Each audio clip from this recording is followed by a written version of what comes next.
Hola, muy buenos días con todos. ¿Cómo se encuentran esta mañana? Hola Juan Carlos, buenos días. Hola, Hola Juan. Hola, Carlos, Ricardo, David. Juan Carlos. ¿Cómo están? ¿Qué más, Bruno? ¿Cómo vas? ¿Todo bien? ¿Todo bien? ¿Todo bien? Bueno, me alegro. Bueno, el día de hoy vamos a hablar un poco acerca ya de lo que son temas del curso como tal, luego de la presentación que tuvimos el día de ayer, y básicamente hablar un poco de cómo va a funcionar el esquema del curso al inicio. ¿Listo? Entonces, básicamente nosotros vamos a tener 8 temas que revisar, ¿sí? Los que hablamos la anterior clase. Y en su D2L, cada tema va a estar dividido en algunas, digamos, partes. ¿Listo? Entonces, por ejemplo, aquí estoy viendo la parte de la introducción, que es lo que vamos a tratar en la primera semana, o sea, en esta semana.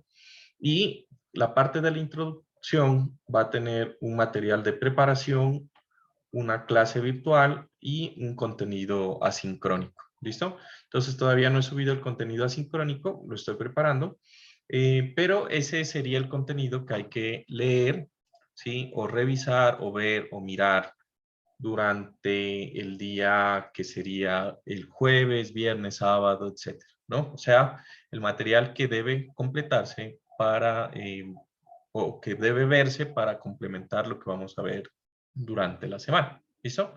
Entonces, cada tema en el calendario, no sé si ayer tuvieron de pronto la posibilidad de mirar el calendario online, ¿sí? Entonces, por aquí lo voy a mostrar, más que todo para que lo tengan presente. A ver, ¿dónde estaría aquí? ¿Listo? Entonces, vamos a tener lo que sería el primer módulo, que va a ser el módulo de introducción, y cada semana, pues vamos a tener un módulo que va a tener su preparación, ¿sí? Con los diferentes temas que tenemos que mirar durante los semestres, durante el verano, mejor dicho. ¿Listo? Entonces, quiero que tengan en cuenta una cosa. En la preparación es algo que yo les voy a poner para que ustedes preparen antes de el primer día de clase. ¿Listo? Entonces, si tenemos examen el lunes, el primer día de clase sería el martes. Entonces, ese día hacemos la preparación. Y eso va a tener el promedio de todas las notas de preparación, pues va a ser una tarea adicional a las que se va a colocar en el tema. ¿Estamos de acuerdo? Entonces, si son, en este caso vendrían a ser 2, 4, 6, si son 6, 7 tareas, entonces el promedio de las notas de preparación, pues va a ser la octava tarea. ¿Listo? Entonces, voy a cada día darles a 3 o 4 personas, pues, el chance voluntario o por mi herramienta de decisión democrática, que ya la van a conocer, la opción de demostrarme lo que hicieron de preparación. ¿Listo? Entonces, esa parte de preparación va a estar en cada módulo al inicio y se presenta el primer día de las clases. ¿Estamos de acuerdo? ¿Sí? Listo. Bueno, entonces hoy, pues esta semana difícil les pongo una preparación para hoy. Entonces, esta semana están libres, pero por si acaso para lo que lo tengan en cuenta. ¿Listo? Más no del contenido asincrónico. Listo. Entonces, vamos a hablar un poco acerca de lo que sería la introducción de la idea de lo que vamos a tratar aquí durante el verano. ¿Listo? Entonces, lo primero que nosotros deberíamos identificar o recordar es como hacer un pequeño repaso de conceptos que ustedes han visto o que conocen o que saben que existen y que van a ser la base de lo que es la mecánica de materiales y en general del conocimiento que vamos a adquirir. ¿Listo? Entonces, todo parte en función de lo que son el concepto de deformación, de fuerza y de esfuerzo. ¿Listo? Entonces, si yo les preguntara, bueno, para ustedes, ¿cuál es la relación entre fuerza, deformación y esfuerzo? ¿Quién quiere participar y decirme lo que piense? Realmente, ahorita la idea es que me diga lo que se le venga a la mente. cuál es la relación que hay entre esos tres conceptos que acabo de mencionar.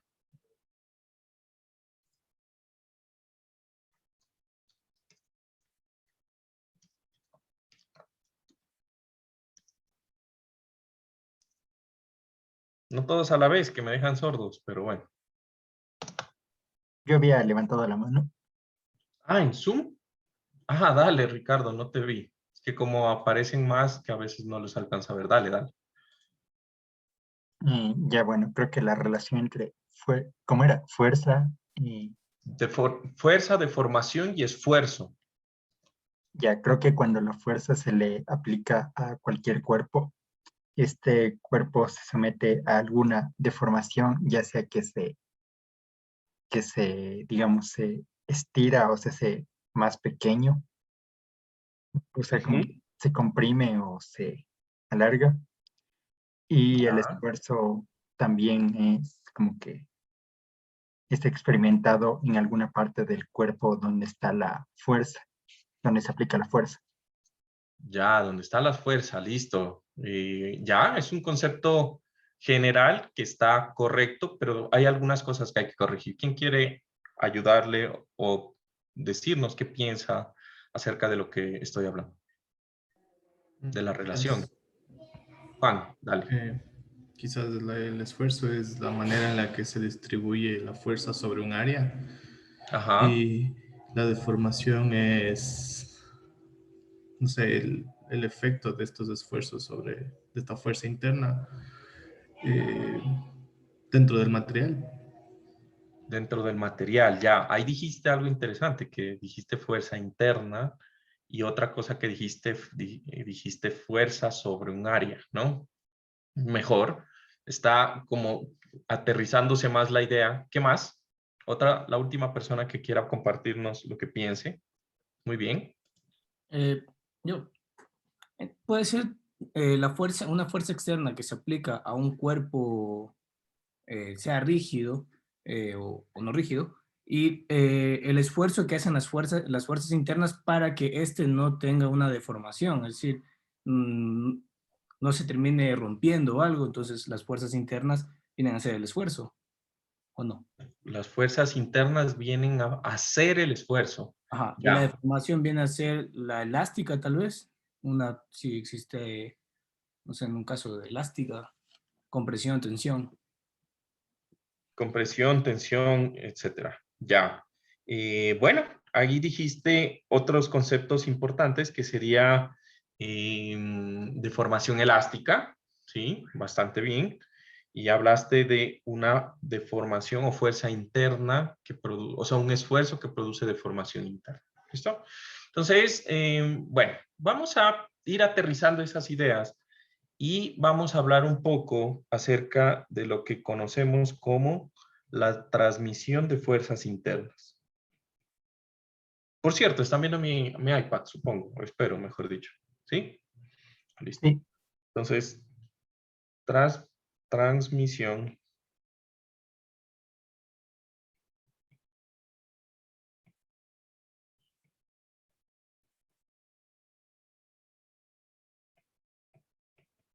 de fuerzas internas.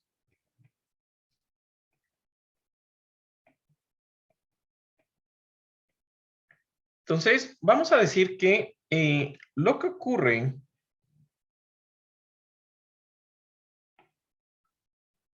con cierta transmisión.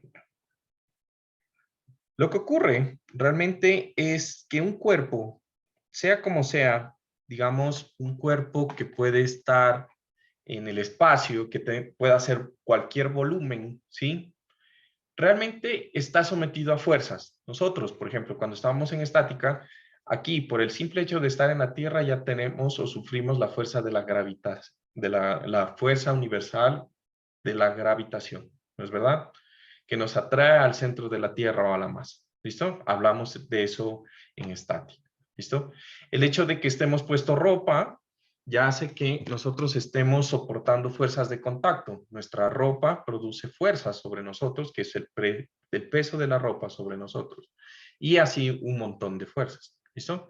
Entonces, cuando nosotros hablamos de un cuerpo, el cuerpo va a ser capaz de soportar ese tipo de fuerzas y va a estar en equilibrio estático, que es lo que nosotros estudiamos en estática, o en equilibrio dinámico, que es cuando usted va en su carro, en su moto, en lo que sea, y pues puede mantener un movimiento.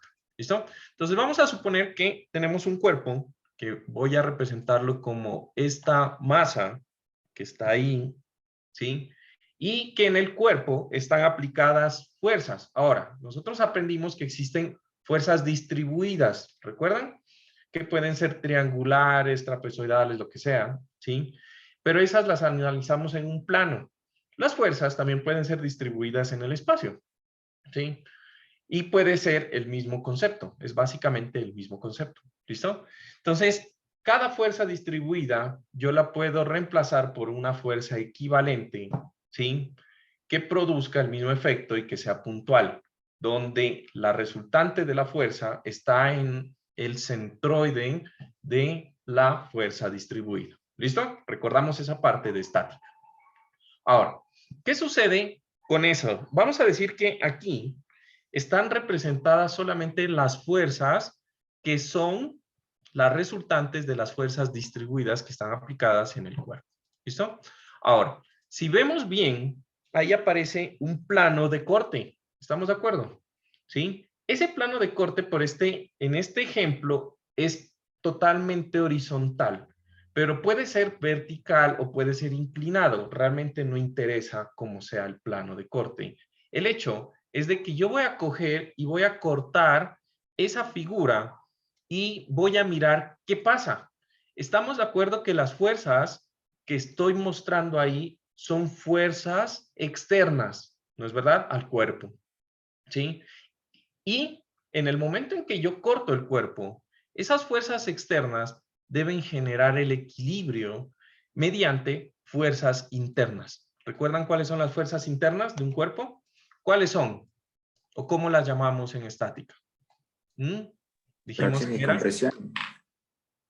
fuerzas axiales, que son acción de tensión y compresión. ¿Qué más? Cortante y momento.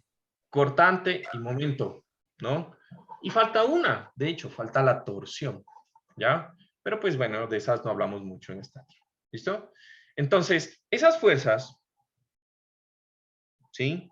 Yo las voy a representar, ¿sí? En estática las representamos como las fuerzas axiales, una fuerza que siempre va paralela al eje longitudinal del elemento. Las cortantes siempre son perpendiculares al eje longitudinal y el momento pues es un vector de momento o un par de momentos. ¿Listo? Ahora, realmente nosotros sabemos por estática también que esas fuerzas de axial cortante pues yo las puedo descomponer en vectores, ¿sí? De cualquier magnitud, ¿sí? Y es más, la resultante de esos vectores, cada vector yo lo puedo armar de diferentes vectores individuales, ¿no es verdad? Entonces, yo todas las fuerzas que analicé en estática, yo las puedo representar como un montón de vectores que están ubicados dentro del cuerpo, ¿listo? Y que al generar sus resultantes o a encontrar su resultante, ¿sí? Yo voy a tener que en mi cuerpo, voy a tener una resultante de fuerza, ¿sí? Alrededor de un punto O que está ubicado en algún punto dentro del plano de corte, ¿sí? Y también voy a tener una resultante de momento, ¿sí? Alrededor de ese punto O. Y entonces aquí vamos a empezar a mirar una cosa distinta.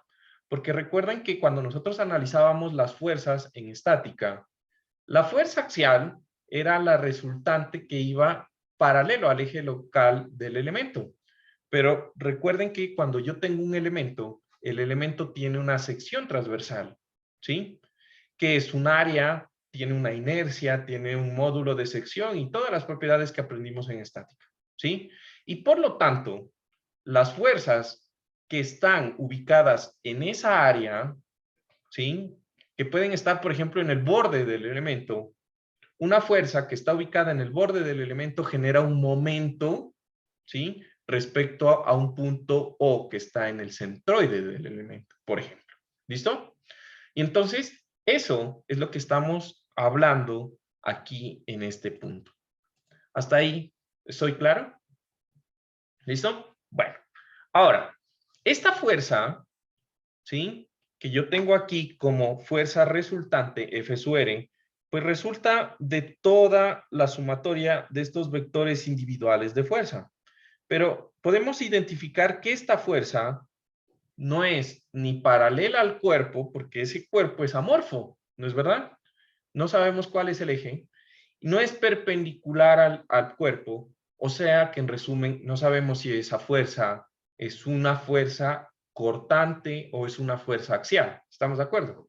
Lo único que sabemos es que yo la puedo descomponer y volverla una fuerza totalmente axial y una fuerza totalmente cortante. Estamos sacando sus componentes. Bueno. Ahora, ¿qué pasa? Ese concepto de descomponer el cuerpo, o mejor dicho, las fuerzas que se producen en un cuerpo, en una fuerza que es totalmente normal al plano del corte y una fuerza que queda totalmente en el plano de corte, es lo que nosotros vamos a estudiar en mecánica de materiales. ¿Listo? Entonces, esas fuerzas que nosotros teníamos antes, yo las voy a descomponer en función del plano del corte. Y esa parte es súper importante, porque recuerden que arranqué diciendo que el plano del corte ahorita lo dibujé como si fuera horizontal, ¿sí? Y entonces, una fuerza o la descomposición de esas vectores de fuerza en una fuerza totalmente perpendicular al plano del corte va a ser que yo identifique esa fuerza como una fuerza normal, ¿sí? Entonces, de aquí en adelante, siempre que yo hable de una fuerza normal, va a ser una fuerza perpendicular al plano del corte. ¿Listo? Y yo voy a tener una fuerza que está contenida en el plano del corte, que yo le voy a llamar una fuerza cortante. ¿Listo? Entonces, la fuerza cortante va a ser una fuerza que está contenida en el plano del corte y una fuerza normal va a ser la que es perpendicular al plano del corte. ¿Listo? Asimismo, pues tenemos momentos. ¿Listo? Entonces, cualquier momento, ¿sí? Que esté, cuyo vector de momento esté contenido en el plano del corte, eso va a producir flexión. ¿Listo? Cualquier momento, ¿sí? Que esté contenido en el plano del corte, eso va a producir flexión. ¿Listo? Y cualquier momento que esté perpendicular o cuyo vector de momento sea perpendicular al plano de corte, eso va a producir, ¿sí? Va a producir. ¿Se entiende esos dos conceptos? ¿Listo? Perdón, Y entonces, se me trabó. Dijiste perpendicular torsión. perpendicular al plano del corte, eso produce torsión. Bien, gracias. Y cualquier momento que esté contenido, ¿sí? Dentro del plano del corte, va a producir flexión. ¿Listo? Entonces, ahí nosotros lo único que estamos haciendo es dividiendo. Ojo, recuerden que el vector de momento y el vector de fuerza son vectores y por lo tanto los puedo descomponer. ¿Sí? Entonces, yo estoy descomponiendo el vector F sub R en dos vectores. Uno que sea perpendicular y uno que sea paralelo al plano del corte. Y estoy descomponiendo el momento M sub RO en dos vectores. Nuevamente, un vector de momento perpendicular al plano del corte y un vector de momento paralelo al plano del corte. ¿Listo? Ahora, ustedes me dirán, bueno, pero eso es flexión en X, es flexión en Y, es cortante en X, es cortante en Y. No, aquí ya vamos más allá del concepto del plano cartesiano. Estamos hablando de una figura en el espacio y de un plano arbitrario, ¿sí? Cualquier fuerza aplicada en un cuerpo, ¿sí?, puede descomponerse en una fuerza perpendicular o que está contenida en un plano de cortante. No necesito ejes de referencia. ¿Se entiende? Y para nosotros, ya sabemos cuáles de esas fuerzas producen cortante, cuáles producen fuerzas normales o axial a la larga, y cuáles producen momento y torsión. ¿Listo? Independientemente del plano o de los ejes locales que nosotros quisiéramos analizar. ¿Listo? Hasta ahí, ¿claro? ¿Todo bien? Bueno, ¿Puedes perfecto. repetir eso de cuando es perpendicular al plano, ¿Qué? el corte? Habías dicho que era flexión o torsión. Ah, ya. Cuando un momento, ¿sí? Un vector de momento es perpendicular al plano del corte, eso produce, o ese momento lo que está produciendo sobre el cuerpo es torsión. Estamos de acuerdo que sobre un plano solamente puede haber un vector, ¿sí o no?, que sea perpendicular al plano del corte, ¿sí o no? Sí, Y cuando el vector de momento está contenido en el plano del corte, ¿sí?, ese vector de momento está produciendo flexión. Dime, Bruno. No, creo que ya me respondí. Es que tenía la duda de que en este caso nos comentas que vamos a trabajar ya como no de un plano cartesiano, sino que vamos a ir un poco más allá, ¿no? Y mi No, duda era ahorita. de que, digamos, tenemos el momento, la resultante del momento y la fuerza resultante, y luego tenemos que descomponer, pero para descomponer necesitaremos unos ángulos, ¿no? Claro, el ángulo de inclinación del corte. Exacto. Y para eso, en cambio, no tendríamos que tener también, volver a un plano cartesiano para Ah, sacar ya, los ya. ángulos. Sí, bueno, obviamente tendrías que tener la inclinación del plano del corte. Ujú. Realmente no necesitas eso. Recuerda que por estática, tú lo que único que necesitas es hacer una operación vectorial para, teniendo el vector de dirección del plano, puedes coger y sacar el vector que se proyecta en ese plano y sacar los ángulos, ¿no? Pero sí, o sea, ahorita conceptualmente lo que les quiero decir es que esto va más allá de que si está en X o en Y. Esto es en función de cómo yo haga el corte. ¿Listo? Y punto. Dependiendo de cómo yo haga el corte, ya sé cómo se llaman las torsiones, la fuerza normal, la fuerza cortante y los momentos. ¿Estamos? Sí. ¿Listo? Bueno. Ahora, ¿qué va a pasar? En general, ¿sí?, lo que yo voy a tener es que estas fuerzas, ¿sí?, que están aplicadas en el cuerpo, ese cuerpo ahí idealmente está flotando en el espacio, ¿no es verdad? Pero eso no es la realidad. Entonces vamos a hablar de deformación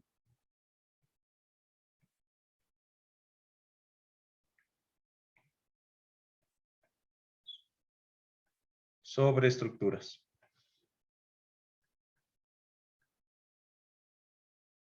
¿Listo? Entonces, ese cuerpo realmente no está flotando en el espacio, ¿ya? Entonces, digamos que yo cojo y ahora analizo un elemento, ¿sí?, que está contenido en un plano. ¿Listo? No importa si es XY, YZ, tal que sea, un plano. ¿Listo? Ahora, el elemento, que puede ser este, ¿sí?, el elemento no está flotando en el aire. ¿Qué es lo que nosotros tenemos en un elemento? Pues nosotros vamos a tener que en un punto, este elemento va a tener apoyos. ¿Estamos de acuerdo?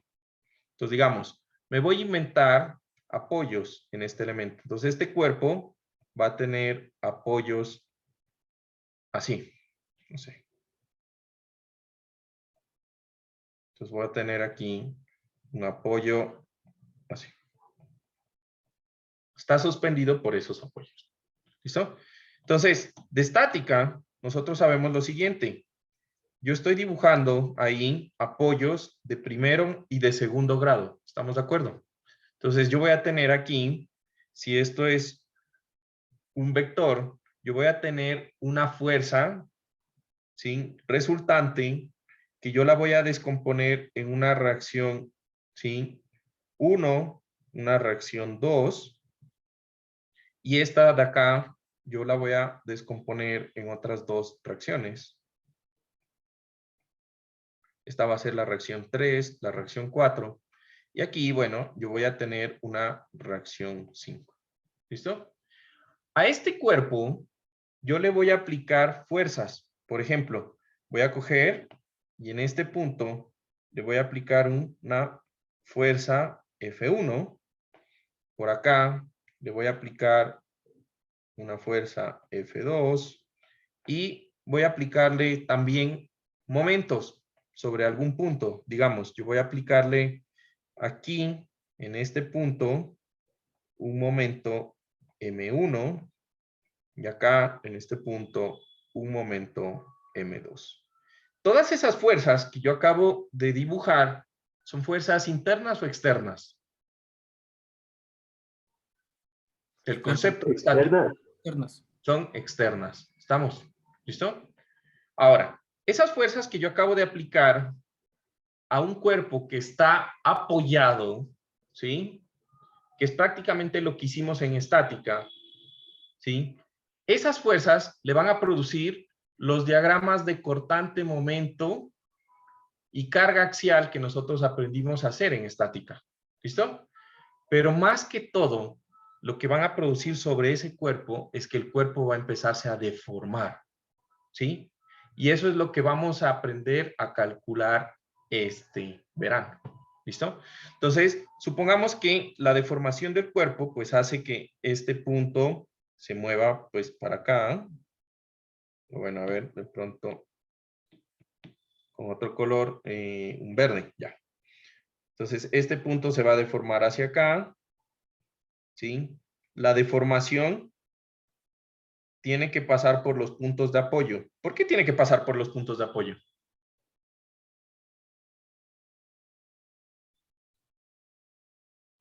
O sea, el cuerpo no se está despegando, así que después de deformado, pues tiene que estar apoyado, ¿no? Porque en esos puntos también tengo otra fuerza, entonces son puntos en los cuales el cuerpo está sintiendo las deformaciones, tal vez de forma directa. Y son fuerzas puntuales también. Exacto, entonces lo que estamos diciendo es que como sea que se deforme, bueno, aquí este sí se puede mover. Este sí se puede mover verticalmente. Vamos a decir que esto pasa por acá. Y ya, no sé. Me estoy inventando esa deformación. Bueno, ¿saben qué? Para hacerlo más sencillo, voy a decir que esto es un apoyo de segundo grado también. ¿Listo? De tal forma de que si es un apoyo de segundo grado, la deformación debe pasar por el apoyo. Sencillo. Ya, bueno. Y ahí es la deformación. ¿Listo? Entonces, esa silueta verde que acabo de dibujar representa la deformación del cuerpo, ¿sí?, que ocurre debido a las fuerzas externas aplicadas. Entonces, aquí yo lo que voy a tener que reconocer es algunas cosas. Si ustedes se fijan dentro del cuerpo que yo tengo aquí, ¿sí?, lo que va a pasar es que van a existir puntos en el cuerpo en donde hubo un cambio de posición, ¿sí? En donde la deformación que vamos a llamar delta, con la letra griega delta minúscula, puede ser positiva en algunos puntos, como puede ser negativa en algunos otros. ¿Listo?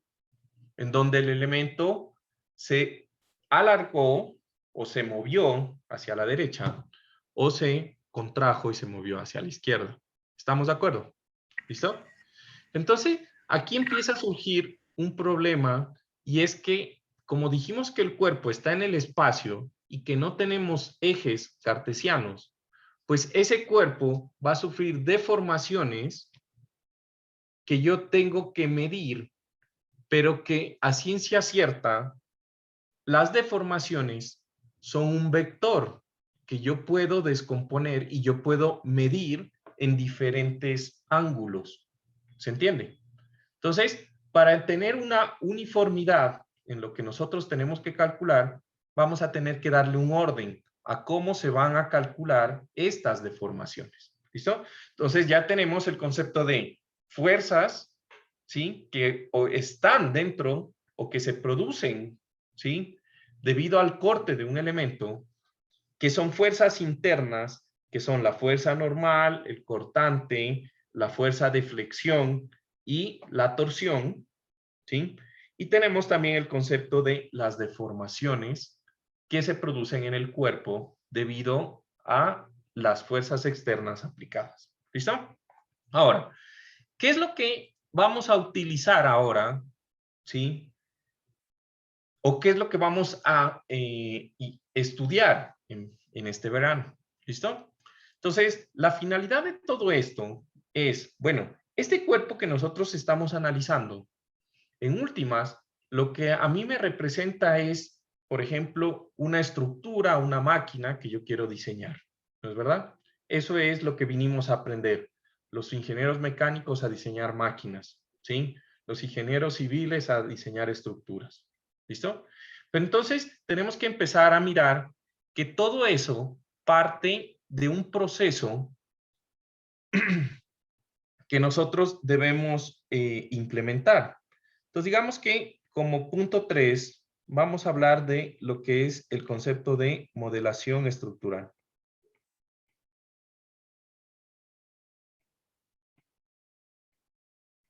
¿Listo? Entonces, para la modelación estructural, lo que nosotros vamos a hacer es coger una estructura real, ¿sí? Y la estructura real que nosotros queremos analizar o diseñar, pues hace parte de un esquema conceptual, ¿no? Entonces, digamos, para nosotros, los ingenieros civiles, la primera parte que nos pone o la tarea de diseñar es la parte arquitectónica. El arquitecto coge y le dan un terreno, él plasma la idea de cómo quiere el edificio según los requisitos de espacios, de uso, etcétera, ¿sí? Y entonces, ese edificio que está esquemáticamente en planos, pues es lo que nosotros tenemos que llevarlo a nuestro estudio y calcular las fuerzas para poderlo diseñar.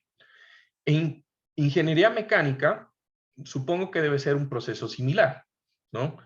En donde se necesita, pues no sé, hacer un eje de transmisión para un vehículo y pues esa es la necesidad, etcétera. ¿Listo? Entonces, vamos a decir que cuando nosotros hablamos de modelación estructural, estamos hablando del proceso o comprende la acción,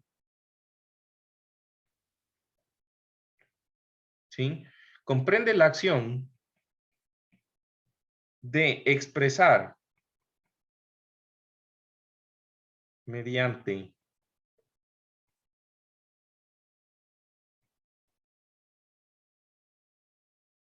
un modelo matemático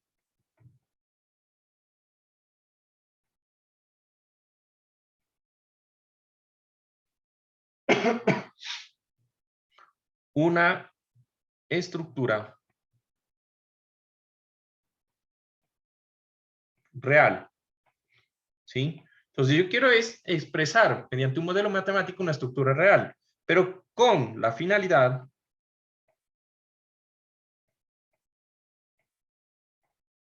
de, ¿sí? Observar,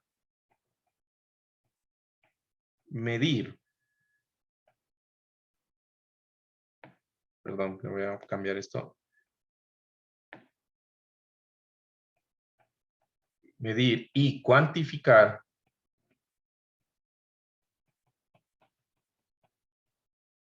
su comportamiento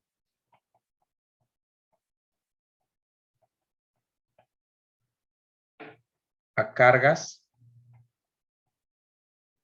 externas aplicadas.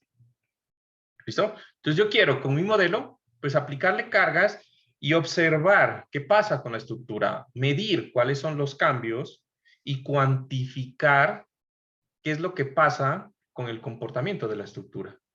¿Sí? Pero aquí hay algo interesante. Yo puedo decir que ese es el modelo de una estructura, pero lo que yo tengo que asegurar, ¿sí? Asegurándome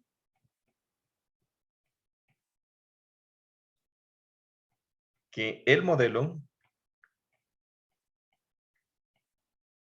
represente de la mejor manera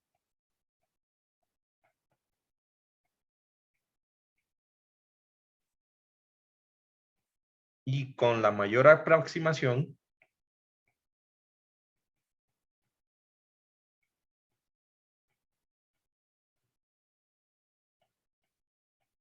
a la estructura real.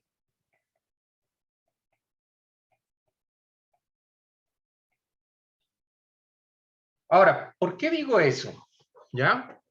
Porque uno de los errores más frecuentes, por lo menos en ingeniería civil, es coger y diseñar una estructura en el computador que sí, que con todos los pelos y señales, en donde ustedes dicen, bueno, aquí voy a poner en mi armadura un apoyo de primer grado, y van y en la realidad cogen y construyen una estructura en donde en ese punto la estructura no se puede mover para ningún lado.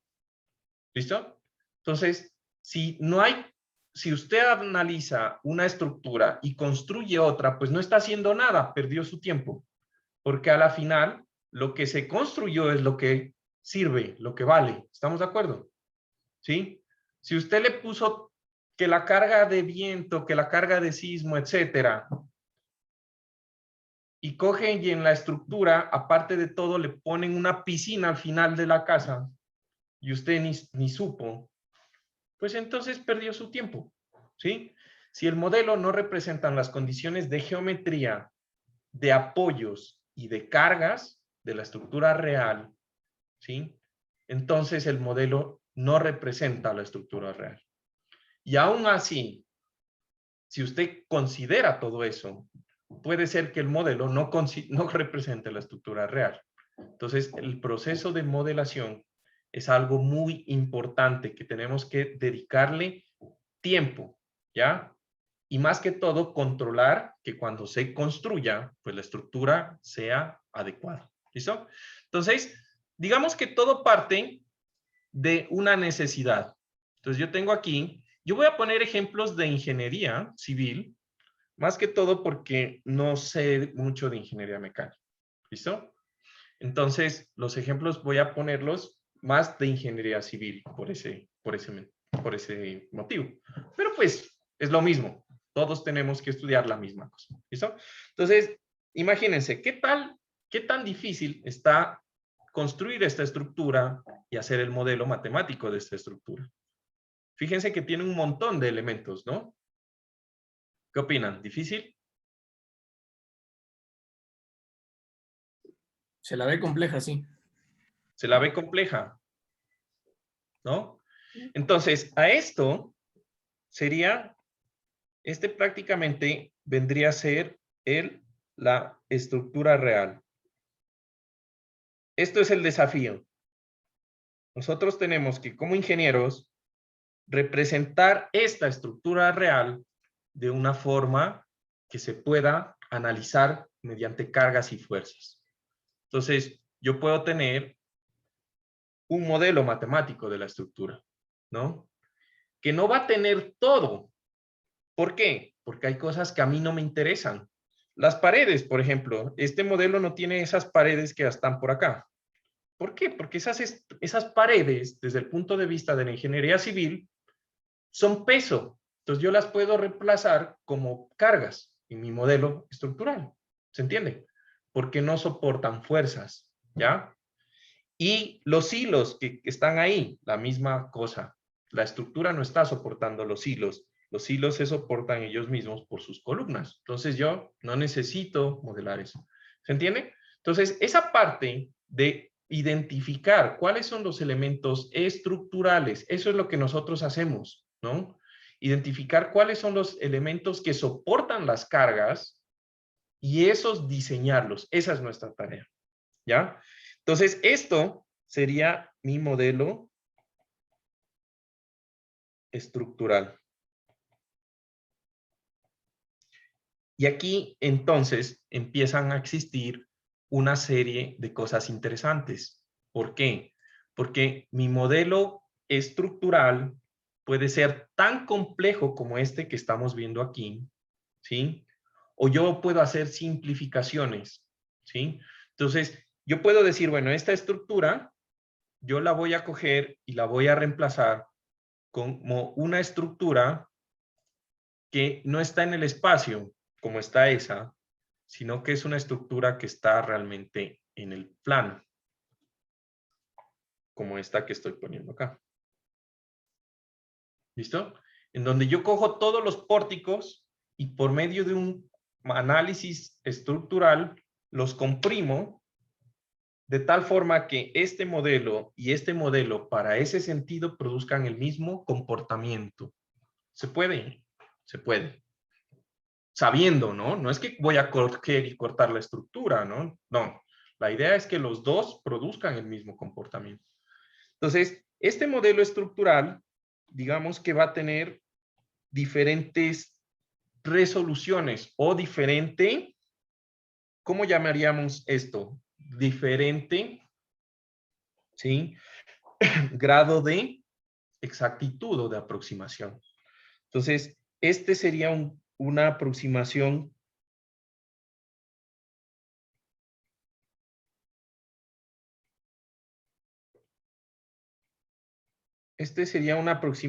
alta, tridimensionalmente, todos los elementos, ¿no? Esta sería una aproximación media.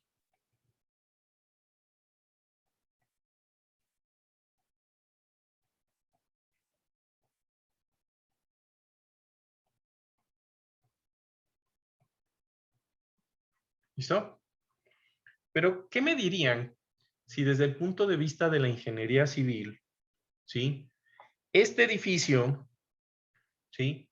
Yo lo puedo reemplazar con un modelo en donde yo tengo un sistema de una columnita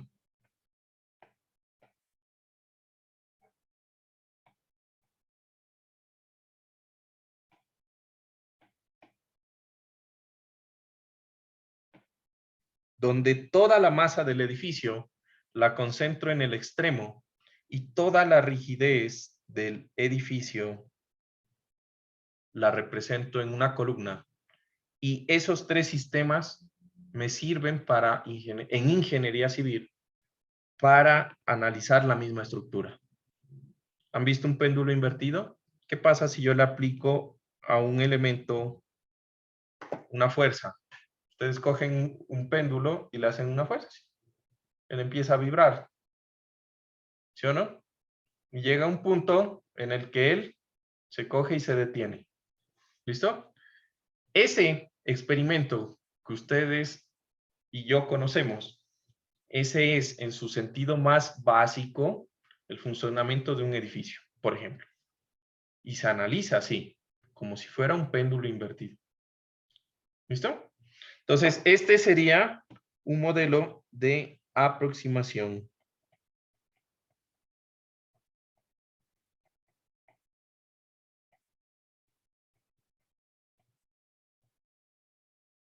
Un modelo de aproximación básica. ¿Listo? ¿Qué tal? Entonces, eso es nuestro trabajo. Empezar a identificar cuál es el grado de aproximación que quiero yo. Ahora, ¿cuál de los tres modelos es el correcto? ¿Qué opinan? ¿Qué se les ocurre? La aproximación alta. El de aproximación alta. ¿Por qué? Porque es el más exacto, entonces no va a tener tanto margen de error. Tanto margen de error. Ajá. ¿Qué más? Da más Quizás seguridad. Dime. perdón, quizás para, no sé, para estudios preliminares una aproximación baja sería buena. Luego para una etapa de diseño más avanzado, tal vez una aproximación más alta, conforme vaya avanzando el diseño. Conforme vaya avanzando el diseño. Ujú. Buena respuesta, ¿no? Digamos que la respuesta que yo consideraría que es la adecuada, ¿sí? Sería que cada uno sirve para diferentes cosas. ¿Listo? Por ejemplo, si yo necesito diseñar esta columna, ¿sí? Exactamente esa columna, pues no lo voy a poder hacer con este modelo, porque este modelo no tiene esa columna exactamente. Tiene todas las columnas y vigas representadas en un solo elemento que produce el mismo comportamiento a carga lateral. ¿Se entiende? Entonces, si yo necesito diseñar cada elemento, pues necesito un modelo que tenga y me pueda expresar las fuerzas de todos los elementos de la estructura, ¿ya? Pero si yo, por ejemplo, como ingeniero civil, solamente quiero saber cuál va a ser el desplazamiento máximo en la parte superior de la estructura real, pues yo puedo utilizar este modelo de acá. ¿Por qué? Porque yo le puedo poner una señal sísmica, ¿sí? A este modelo, y el modelo me va a representar cuál va a ser el desplazamiento en la parte superior, que es lo que yo quiero. Y lo va a hacer más rápido que si yo se lo pongo a este otro que tiene un montón de elementos. ¿Me entienden? Entonces, la respuesta vendría a ser que cada uno de los modelos, ¿sí? Si se hace bien, cada uno de los modelos va a servir para ciertas etapas del proceso de diseño, ¿sí? Y en función de lo que yo necesite hacer, pues voy a modelar una cosa o la otra. ¿Listo? Ahora, de estos, pues, vamos a tener algunos ejemplos, ¿no? Entonces, fíjense, por ejemplo, todo el mundo ha visto, supongo, los tanquecitos, ¿sí? Los tanques de agua. ¿Listo? Entonces, estos tanques de agua, pues, se pueden modelar con algo que se llama FEM o Finite Element Model, ¿no? ¿Sí? Entonces, estos son modelos de elementos finitos.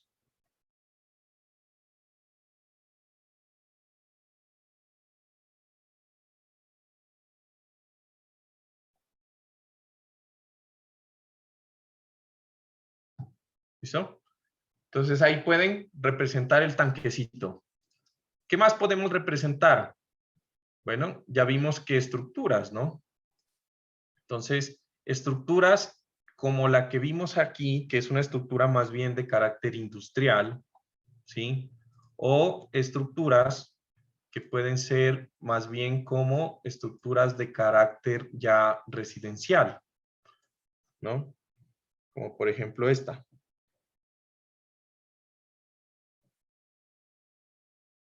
Está thinking.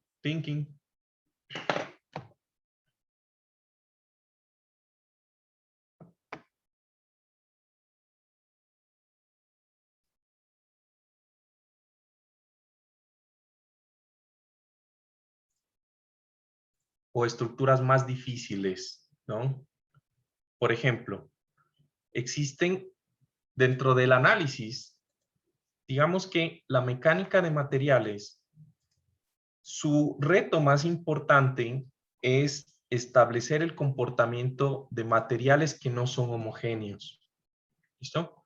Entonces, imagínense, supónganse que ustedes tienen que analizar la Basílica del Voto Nacional o como esta que se está cargando ahí, que se llama, es una catedral en Francia, que se llama Saint-Denis. ¿Sí? Construida hace años, con bloquecitos, ¿no? Entonces, ¿cómo hacemos el análisis de ese tipo de estructuras? Entonces, ahí es donde entra toda la parte de la mecánica de materiales. Nosotros vamos a, por medio de mecánica de materiales, a caracterizar el material, construir el material y analizar cuáles son las deformaciones. Se nota cuál es esta parte que se está hundiendo en la parte superior, ¿sí?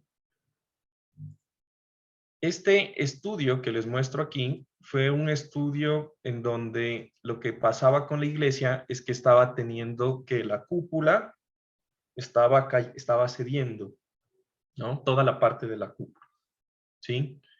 Y entonces se necesitaba hacer un plan de reforzamiento. Hagan de cuenta que necesitaban mirar por qué se estaba cayendo el sistema.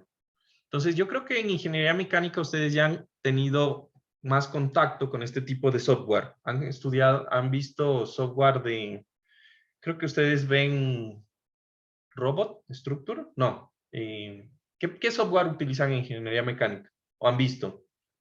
¿Todavía no?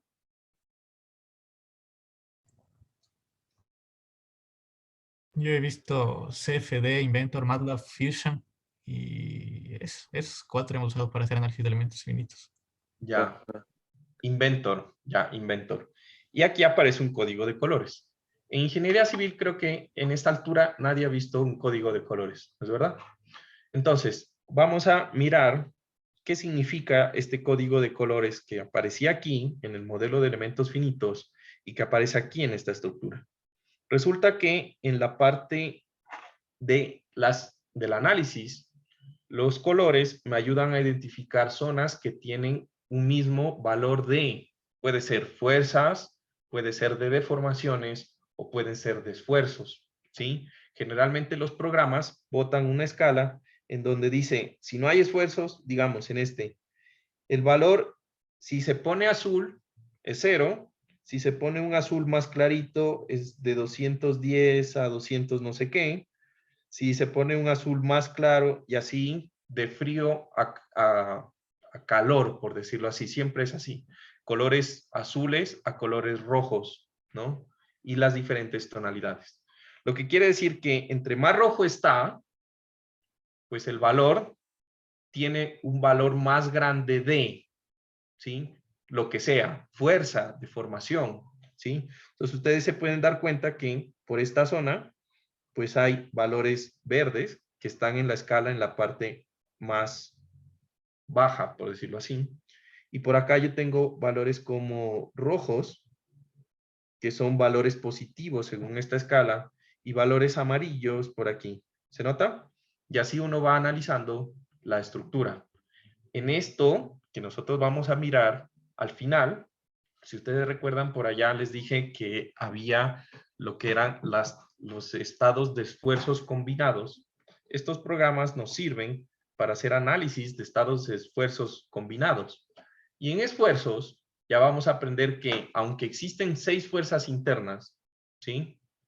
O de hecho, pues 3 clases de fuerzas internas, axial, torsión, flexión y cortante, todas esas, cuando las traduzco a los esfuerzos que producen, solamente producen 2 tipos de esfuerzos, que es más fácil de ver, ¿sí o no? Entonces no me importa si está en flexión, si está en torsión, si está en carga axial, todo eso sumado y combinado se traduce en que el elemento puede estar en tensión o compresión o puede estar soportando corte y punto, no hay más. Y eso es lo que vemos aquí en nuestro programa. ¿Listo? ¿Qué tal? Interesante, ¿no? Chévere, ¿sí o qué? Bueno, para los que de pronto les gustan esto, del análisis de este tipo de estructura, hay una maestría en Italia que se dedica solamente al reforzamiento de estructuras patrimoniales, ¿sí? Entonces, solamente usted va a aprender a mirar cómo analizarlas, cómo encontrar sus patologías y cómo reforzarlas, que es lo más difícil realmente, ¿no? Bueno, listo. ¿Preguntas hasta ahí? ¿No? ¿Todo bien? Juan, yo tengo una pregunta. Dime. No te puedo entender bien qué es un elemento finito. Un elemento finito, haz de cuenta que, bueno, lo que pasa es que no lo expliqué realmente, solamente hablé de qué son los elementos finitos. Haz de cuenta que si yo tengo un piso, ¿no? Tú estás parado en un piso y todos, ¿no? Entonces el piso de su casa puede ser, no sé, si tienen una casa bien grande, supongan que es de 20 por 20 metros, ¿ya? Entonces eso, cuando yo lo modelo, pues es un elemento de 20 por 20 metros, que cuando yo lo analizo, solamente me va a dar resultados en esta esquina, en esta esquina, en esta esquina y en esta esquina, dentro del computador, ¿ya? Entonces ustedes dicen, no, pero pues, ¿y en el centro? ¿Qué pasa en el centro? Pues bueno, ese elemento yo lo voy a coger y lo voy a dividir. Y entonces ahí tengo otros puntos adicionales. ¿Se entiende? Entonces ya no tengo uno, tengo 4. Pero dices, bueno, pero y mi habitación está por acá, ¿qué hago? No, pues me toca dividir, ¿no? Y entonces voy a coger y lo voy a dividir así. ¿Y ven a dónde va la idea? Se llama elementos finitos porque entre más elementos tenga, ¿sí? De una distancia finita, ¿sí? Pues voy a tener mayor resolución en mis resultados. Pero entonces, eso también hace que el computador necesite más tiempo para analizar. Y pues claro, yo me acuerdo cuando recién estaba estudiando, pues dije, no, pues hago una malla de una estructura que tenía que hacer, pues una malla de cada 2 centímetros, cada 2 centímetros, pues qué, mejor que una malla de 2 centímetros por 2 centímetros de elementos finitos. Ese modelo nunca corrió, obviamente, ¿no? Casi rompo el computador. Entonces, ahí va el problema. Por eso hablaba yo acá de la aproximación. Lo que nosotros tenemos que jugar es con la aproximación. ¿Qué tan aproximados son los resultados de los reales? ¿Sí? Porque pues llega un punto en donde el programa pues se vuelve demasiado inestable. ¿Te respondí tu pregunta? Sí, sí. Ya, listo. Entonces eso es el análisis por elementos finitos. Ahora,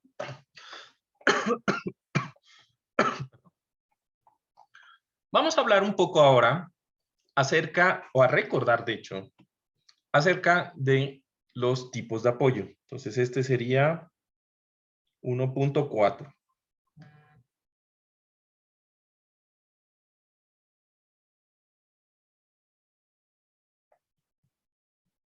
¿Sí? Tipos de apoyo.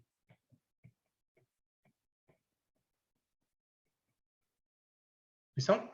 Entonces, yo en el curso voy a tener 3 tipos de apoyo. ¿Listo? El primero, yo los llamo apoyos de primer grado.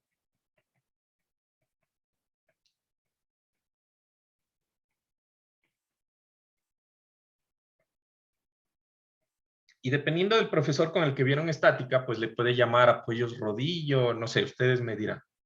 Entonces, yo le voy a llamar apoyos de primer grado y siempre los voy a identificar como una ruedita con un piso que me va a decir para dónde es la reacción de la ruedita, ¿no es verdad?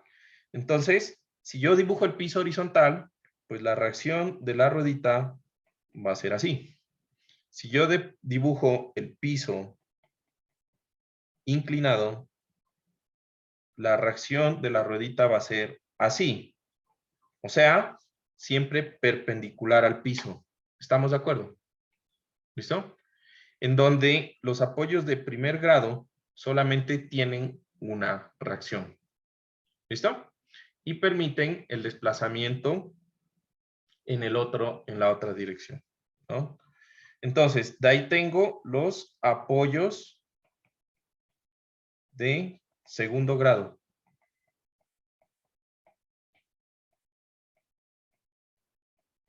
¿Listo? Entonces, los apoyos de segundo grado. Ah, por cierto, aquí me olvidé de dibujarle un cuadradito. Siempre les voy a dibujar un cuadradito a los apoyos. ¿Sí? Ese cuadradito, para mí, es algo que yo le llamo un nodo. ¿Listo? Y lo quiero instaurar desde esta clase y de hecho desde estática, porque cuando lleguen a análisis matricial, los que vamos a ver civil, ¿sí? O sea, análisis estructural 2, pues se van a dar cuenta que el nodo es todo, ¿no? El nodo es todo. Y volviendo a la malla que hice antes, cada puntico que dibujé es un nodo. Entonces, si yo quiero resultados, pues necesito armar un nodo. ¿Listo? Bueno, entonces, los apoyos de segundo grado, yo los voy a identificar con un triangulito, ¿ya? En donde, en la teoría, lo que nos dice la teoría de estática es que estos representan un apoyo cuya resultante tiene un ángulo que yo no conozco, ¿sí o no? Una magnitud y un ángulo que yo no conozco, pero que, como yo ya aprendí a descomponer vectores, pues entonces yo puedo descomponer, volví a hacer la misma cosa. Puedo descomponer esto en una componente horizontal y una componente vertical de ese apoyo. ¿Listo? Entonces, realmente estos apoyos de segundo grado, pues ustedes también los van a ver en los problemas como así. ¿Sí?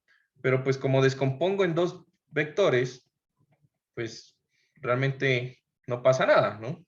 Porque yo los descompongo en dos vectores Rx, Ry, da lo mismo, ¿sí? Y listo. De ahí, yo voy a llamar a apoyos de primer grado. Ahora, ¿quién conoce con otro nombre el apoyo de primer grado? Por cierto, en mecánica, de pronto, díganme los nombres, que lo conocen.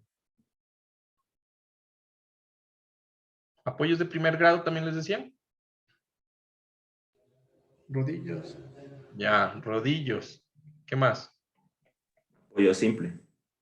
Apoyo simples. Ya, ¿qué más? Bueno, listo. Los apoyos de segundo grado. Yo aquí estoy poniendo los nombres con los cuales ustedes conocen, para que quede registrado que dije que esos son apoyos de primer grado, ¿no? Y siempre que hable de apoyos de primer grado, estamos hablando de lo mismo. Los de segundo grado, ¿qué otros nombres los conocen? Apoyo fijo. ¿Apoyo fijo?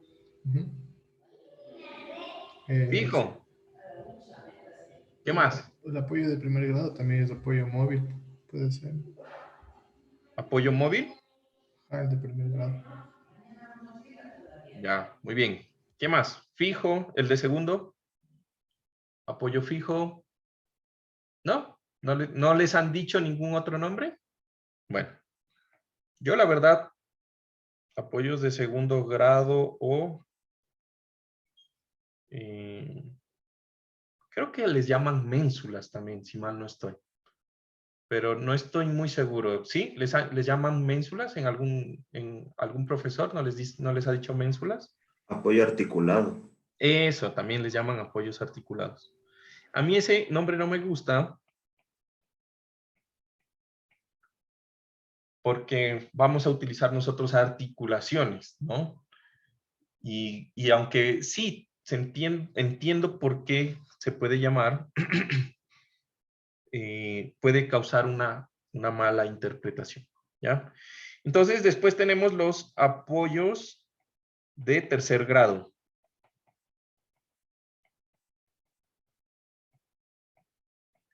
Y yo, de hecho, aquí no he escuchado que alguien lo llame distinto a empotramientos.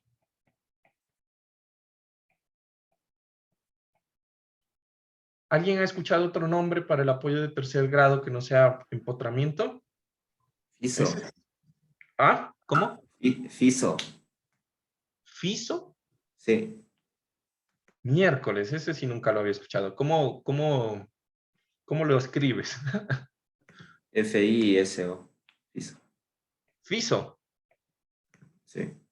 Ah, ese sí, acabo de aprender algo hoy, ¿no? Entonces, ¿cómo yo voy a dibujar un apoyo empotrado? ¿Listo? Entonces, un apoyo empotrado lo voy a dibujar para la clase como el cuadrito, que dijimos que es un nodo, con una metido en la tierra. Eso es para mí el cuadrito metido en la tierra. ¿Listo? Entonces, por aquí yo puedo tener, por ejemplo, un elemento de columna, o yo puedo tener una viga empotrada, por decir. Entonces, el cuadrito empotrado en la pared vertical. Y aquí sale la viga, o lo que sea. ¿Listo? Entonces, un apoyo empotrado va a tener 3 reacciones. ¿Sí? Entonces, la restricción a el desplazamiento vertical, horizontal y al momento.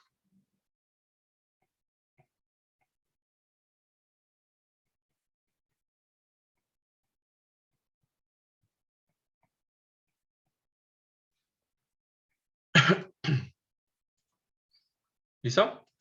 Entonces, en los libros, ustedes van a tener otra forma o otras nomenclaturas. ¿Listo? Entonces, esas nomenclaturas que ustedes buscan o que van a tener en el libro, van a ser algunas formas distintas de decir lo mismo. ¿Sí? Y va a depender del libro que ustedes analicen. ¿Ya? Por cierto, ¿ya consiguieron el libro que les pedí? El libro guía de la clase. ¿Está en Juan, proceso? No, Juan. yo encontré el de la sexta edición, Juan, pero el de la décima no hay. No importa si es la sexta edición o tiene que ser. O sea, yo voy a usar la décima, para serte bien sincero. No me he puesto a ver si es que hay diferencia entre la décima o la sexta. Pero supongo que pues debe haber, porque si no, no hubieran sacado la séptima, la octava, la novena y la décima. Supongo yo, ¿no? Ah, ya. Pero no creo que haya diferencia en la mecánica de materiales, porque la mecánica de materiales no es que se actualizó en los últimos 10 años, ¿no? Pero de pronto sí en el texto yo he visto que algunos errores tienen, perdón, algunos libros tienen algunos errores dentro de la solución de los ejercicios, ¿no? Entonces, revisa eso y vele, ¿listo? Lo que suele cambiar es el orden de los problemas. O algunos problemas suelen aparecer Listo. en las nuevas versiones. Entonces, como les dije, yo voy a usar la décima, ¿listo? Ya. Y de ahí, pues, la que ustedes vean. Entonces, fíjense que de aquí existen algunos tipos de conexiones o de apoyos que van a utilizar en los libros. Entonces, aquí lo más importante no es tanto cómo nosotros representamos el apoyo, ¿sí? Sino qué representa en la realidad el apoyo. Eso es lo importante. Como dije al inicio de la clase, lo más importante es que si yo voy a decir que esto es un apoyo de segundo grado, en la realidad lo construya como un apoyo de segundo grado para que haya consecuencia. ¿Listo? Entonces, ustedes pueden fijarse en el libro cuando estén estudiando, pues de que existen muchas formas de visualizar un apoyo simple, por ejemplo, un apoyo de primer grado. Pero esta visualización, ¿sí? Que significa un apoyo de primer grado, se puede mirar en un puente en la vida real de esta forma, como un rodillo literal dentro de la estructura, ¿no? Por ejemplo, la conexión de segundo grado, que estábamos hablando, que en el libro se representa de esta forma, pues en la realidad, ¿sí? Se representa en un puente con un elemento de pasador, como este. Se nota el pasador, ¿sí?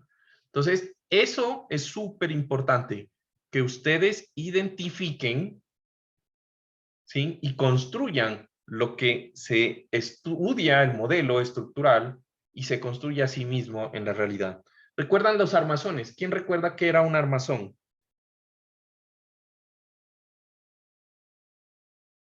¿Ah? No es como una armadura mismo. Es como una armadura mismo, pero ¿cuál es la diferencia? Los elementos soportan más de 2 fuerzas. ¿Recuerdan? Uf.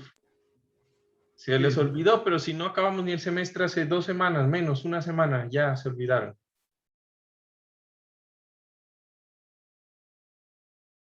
Bueno, entonces, básicamente, esas conexiones que nosotros llamábamos o que se hacían en las armazones, pues las podemos ver o las podemos representar como este tipo de conexiones. ¿Listo? Entonces, esa parte de las conexiones es algo muy importante para la ingeniería, tanto civil como la ingeniería mecánica. Si en nuestras estructuras no construimos en la realidad el mismo tipo de apoyo, pues realmente estamos perdiendo el tiempo con el modelo. ¿Listo? Bueno, preguntas acerca de o recordaron, porque esto ya lo vieron, los tipos de apoyo. ¿Listo? Bueno, no se olviden de buscar el librito y de, dentro de el librito,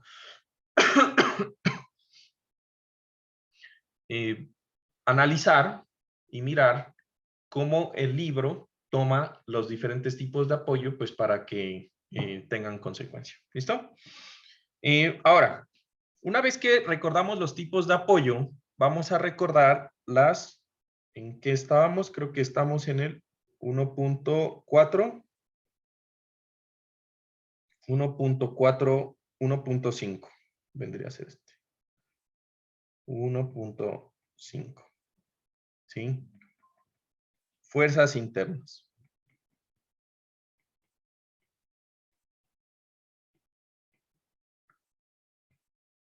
Entonces, vamos a hablar de las fuerzas internas. ¿Listo? Entonces, recuerden que yo tengo un elemento y en 2D es un elemento en el plano. ¿Listo? Entonces, ese elemento en el plano está sujeto a fuerzas externas. ¿Estamos de acuerdo? Ahora, si yo corto el elemento en esa parte que dice sección, ¿sí? El elemento va a tener un plano de corte. ¿Estamos de acuerdo? Ya lo analizamos. Ese es mi plano de corte. Y ese plano de corte va a tener una característica. Y es que yo puedo sacar una fuerza normal al plano del corte, ¿sí? Y una fuerza que está contenida en el plano de corte. Tanto para momentos como para fuerzas. ¿Estamos de acuerdo? ¿Listo? Entonces, aquí lo que vamos a recordar es una cosa. Los elementos que nosotros analizamos en ingeniería van a tener unos ejes locales que los vamos a identificar en el plano como X y Y. ¿Listo? Entonces, si en mi elemento yo digo que el eje X es perpendicular al plano del corte y el eje Y es paralelo al plano del corte, ¿se entiende? Yo le estoy nombrando que los ejes coinciden con el plano de corte. ¿Listo? Pero el plano del corte es arbitrario. ¿Listo? Entonces, yo voy a decir que la fuerza normal es una fuerza que es paralela al eje X, en este caso. ¿Listo? Y la fuerza cortante es una fuerza que es paralela al eje Y de mi elemento. ¿Listo? Ahora, esas son las fuerzas que existen en un elemento en el plano. Una normal, una cortante y un momento que está fuera apuntando hacia mí o apuntando hacia la hoja. ¿Estamos de acuerdo? Ese vector de momento es un vector, ¿recuerdan en la regla de la mano derecha? Que gira y toda la cosa. No se olviden, ¿no? Que es la mano derecha. Yo he visto en los exámenes que hacen así y después les sale todo al revés, ¿no? Con la mano izquierda no funciona, ¿no? Entonces, el vector que apunta hacia mí de momento o que apunta hacia la hoja de momento es el momento que se puede o que está contenido en el plano. ¿Listo? Ahora, también existen las fuerzas internas en 3 dimensiones.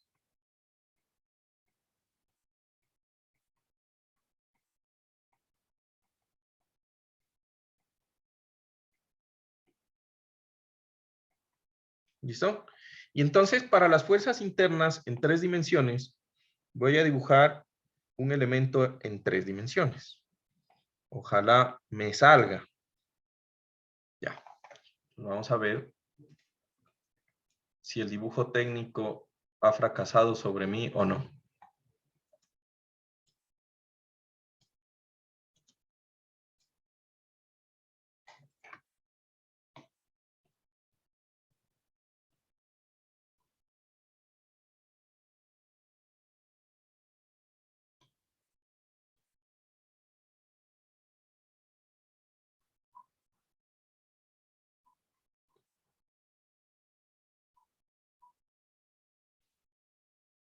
Listo. Estamos de acuerdo que eso es un elemento en 3 dimensiones, ¿sí o no?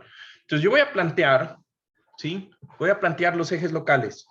Y entonces voy a decir que un vector que está en el centroide de esa figura, ¿dónde está el centroide de un cuadrado?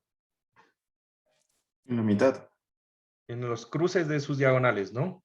Entonces, digamos, yo tengo aquí mi vector y voy a decir que este es mi vector del eje X, ¿sí? Y voy a sacar un vector que es totalmente vertical. Y entonces yo voy a decir que este es mi vector del eje Y. Por la regla de la mano derecha, mi vector del eje Z, ¿para dónde queda? ¿Para dónde apunta? ¿Hacia la izquierda, hacia la derecha? ¿Para allá o para allá? Opción 1, opción 2. Uy, miércoles, se me soltó. Opción 2, o sea, para la izquierda. ¿Estamos todos de acuerdo? Última palabra. Perfecto. X, Y, Z. Recuerden, ¿no? X, y con el dedito anular. Creo. No me acuerdo cómo se llama. El Z, ¿no? Listo. Entonces, en este elemento, ¿sí? En donde yo hice un corte y saqué un vector perpendicular al plano y le dije X, y los otros ejes es Y y Z que están contenidos. ¿Estamos de acuerdo que el vector X, perdón, Y y Z están contenidos en el plano del corte? ¿Sí o no? Entonces, un elemento en el plano va a tener las siguientes fuerzas. Va a tener un vector que le vamos a llamar P, que es el de carga axial, que va a ser paralelo al eje X. En este caso, eje X, porque yo lo llamé así, ¿no? Pero alrededor de ese punto también va a haber un vector de momento. Recuerdan que los momentos se nomenclaturan con un vector de doble cabeza, ¿sí o no? Ese vector de doble cabeza que es normal al plano del corte, ¿cómo es que se llamaba? Por acá lo escribí. Un momento que es normal al plano de corte se llama Cursor. Torsión. torsión. Perfecto. Entonces, ese vector es la torsión, que la vamos a llamar T. ¿Listo? Entonces, tengo dos fuerzas que van en el vector que es paralelo al plano del corte. Ahora, ¿recuerdan que habíamos dicho que había un vector que estaba contenido en el plano del corte, que dijimos que era la fuerza cortante? Ese vector que tiene una orientación de ángulo, lo que sea, yo lo voy a descomponer en un vector que esté paralelo al eje Y paralelo al eje Z. ¿Estamos? Lo que quiere decir que en un elemento en el espacio, yo voy a tener un vector que va a ser el vector de cortante y voy a tener un vector de cortante Z, cuya resultante es el vector que nosotros hablábamos, el vector de cortante, o B. ¿Ven cómo se va uniendo todo lo que hablamos? Entonces, ese vector que antes tenía una orientación X, lo voy a descomponer y que coincida con mi eje Y y mi eje Z. ¿Listo? Entonces voy a borrar eso para que no me ocupe espacio, pero me entendieron qué pasó, ¿no es verdad? Me entendieron qué pasó. ¿Listo? Entonces, yo tengo ahí un vector Y y un vector de cortante Bx y Bz. Ahora, recuerdan que había un momento que estaba contenido en el plano del corte. ¿Recuerdan? ¿No? Dijimos que ese momento que está contenido en el plano de corte causaba ¿qué? ¿Torsión? ¿O qué causaba? Flexión. Flexión. Entonces, nuevamente, ese vector de momento que causa flexión, ¿sí? Es la resultante de dos vectores de momento que yo voy a llamar el vector de momento MY, porque es el momento alrededor del eje Y, y el vector de momento MZ. Que si yo sumo esos dos vectores y saco la resultante, ¿sí? Esos me van a dar un solo momento vector. ¿Listo? ¿Se entiende? Por eso decíamos que al inicio, cuando yo planteo un plano de corte, yo tengo una fuerza normal, una sola torsión, un cortante y un momento flector. ¿Sí? Pero cuando lo analizamos ya en el espacio y con un eje de coordenadas, pues esas cuatro fuerzas se vuelven 6. O sea, cuando yo les pregunte cuántas fuerzas internas tiene un elemento en el plano, me van a decir que un elemento en el plano tiene...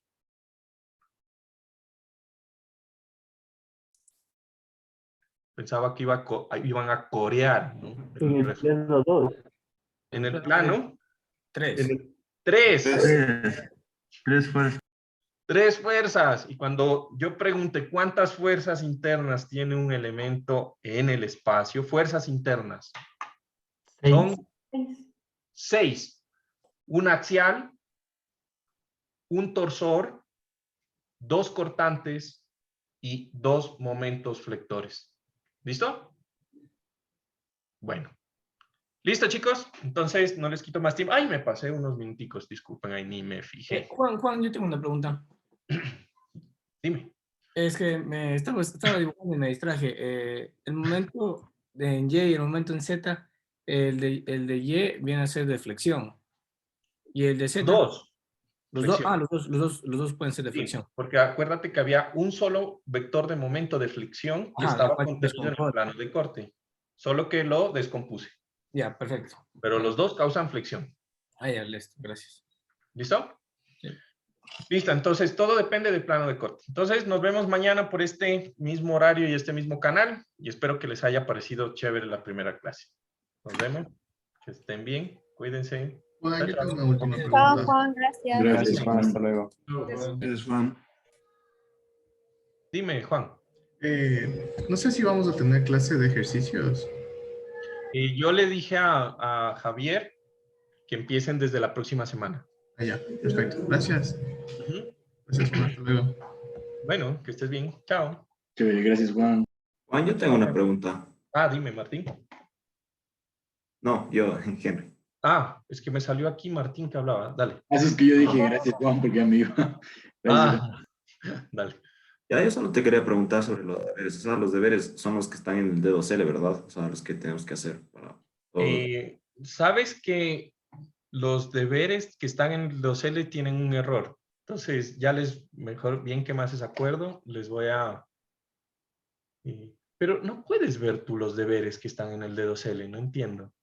No, yo ayer estaba, no sé por curiosidad, o sea, pensaba cómo ibas a realizar los deberes para nosotros en el semestre y salían ahí documentos de Word y todo eso. Entonces, pero no les abrí, nunca les abrí, solo les vi y dije, entonces no va a ser deberes de libro y así. Ya, sí, generalmente no es que son deberes exactamente de libro. Te voy a mandar a pensar, pero todavía no están subidos. Pues estaban subidos, pero los quité para que no los puedan ver porque los voy a modificar. Ah, ya, listo. Y otra cosa que te iba a decir. ¿Cómo era? O sea, ¿te presentamos en Word o en archivo PDF? En Word, o sea, tal vez sería mejor en PDF, ¿sabes? Sí, creo que sería mejor en PDF porque como estoy calificando con la tablet, y si me lo mandas en Word, no, las rayas que yo haga con la tablet no se guardan. Sí. Entonces, haz el archivo en Word y lo imprimes en PDF y ese lo subes. Lo imprimo en PDF. Le hago PDF, no sería. Es que imprimir, o sea, sería impresarios. Perdón. No, no, bueno, como entiendas. O sea, si tú vas a tu Word y le das imprimir, ahí hay una impresora que se llama Print to PDF y te hace un PDF. Es lo mismo. Ah, ya. Y, Hazlo PDF. ya, y le puedes cambiar las fechas de los deberes, por favor, porque ayer salía de otras fechas, entonces. Eso no. Deberían estar actualizadas esas fechas. Eso sí estaba bien. Déjame ver. Pero haz de cuenta que vas a tener una tarea cada semana. Entonces, la primera tarea se va a entregar el 2, la segunda el 9, la tercera el 16, así. O sea, mañana se entrega la primera tarea. Ah, no, perdón, es que estoy en julio, en el 4, el 11. La segunda el 18, la tercera así, O sea, todos los deberes se entregan el viernes. el viernes. Ujú. El Ah, viernes, ya. podríamos de llegar al acuerdo que sea el sábado, el domingo. Bueno, eso no tengo inconveniente. Pero cada semana hay una tarea, más Ah, clara. ya. Listo. Eso nomás, Juan. Muchas gracias, ¿no? Chao. Bueno, que estés bien, cuídate, chao, chao.